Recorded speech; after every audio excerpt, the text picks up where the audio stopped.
What's up, people? Joe Winko here, your favorite Hawaiian guy. Right now, I'm at a cemetery in northern Illinois. I'm visiting the grave of this woman whose life was tragically stolen from her. I read about this case online a long time ago before they knew what her name was. When I was on my way back up to Wisconsin, I thought about her again. In July 1999, a woman was murdered and her body was found in a cornfield in Wisconsin in Racine County. They didn't know what her name was at the time, and they called her Jane Doe. The autopsy report said that she died from being tortured and abused for weeks. Her body was in horrible condition, and she had very bad injuries. She was wearing a denim rose-patterned shirt. They estimated that she was an adult and that she was also cognitively disabled.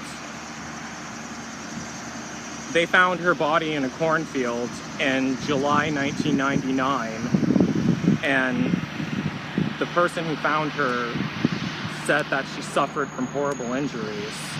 She looked like she had been beat up and tortured. Megan Rio's story has now become part of Jane Doe's story.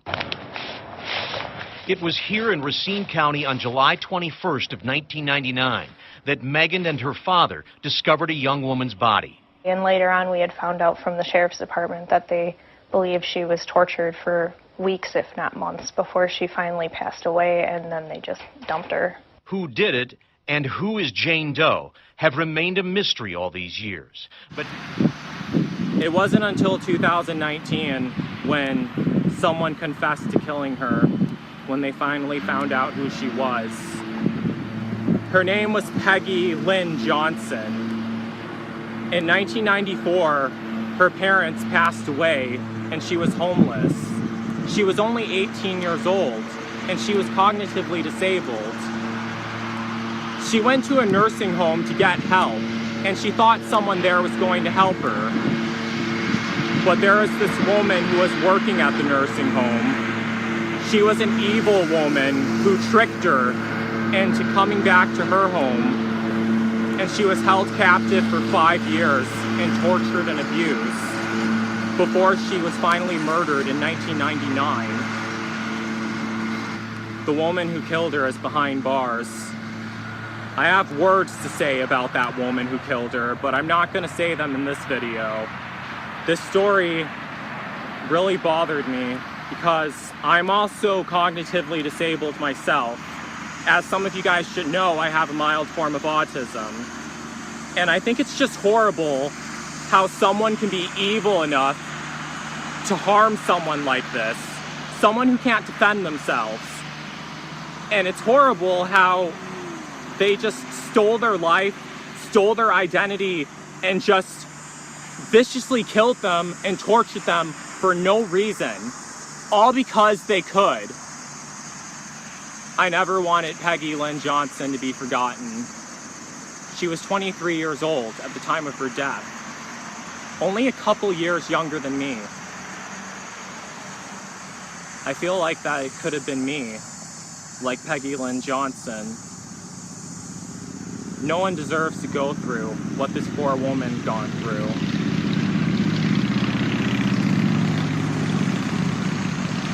I wanted to leave these flowers by her grave in memory of her. Here's her grave, right here. She's buried next to her mother, who died in 1994. I'm going to leave these flowers by her grave. And I want everyone watching this video to be on the lookout for evil and cruel people like this. Not only that, but to also be on the lookout for people who need our help. For people like Peggy. Peggy was 18 years old when she became homeless. When a person reaches that age, it's like the government and system don't even care about you anymore because you're an adult. She did not deserve this fate. And I wanted to make this video so no other person suffers the same fate that Peggy had. And I never wanted her to be forgotten. Peggy Lynn Johnson, I am so sorry that someone was cruel enough to harm you, cruel enough to take your life, cruel enough to put you through so much pain and steal your life from you for no reason. You did not deserve this horrible fate. No one deserves the horrible fate that you suffered. I'm really sorry, Peggy. But I know one thing. You're with God now. You're with your mother now. You're far away from this cruel world. Far away. In a place where no one will ever harm you again. In a place where you'll be at peace forever. And I wish you peace in the afterlife. Rest in peace. Peggy Lynn Johnson.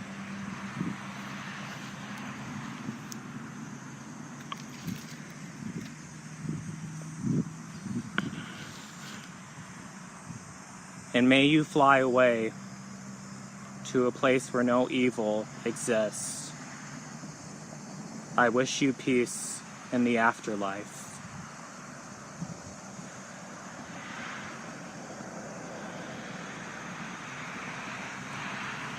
Rest in peace, Peggy Lynn Johnson.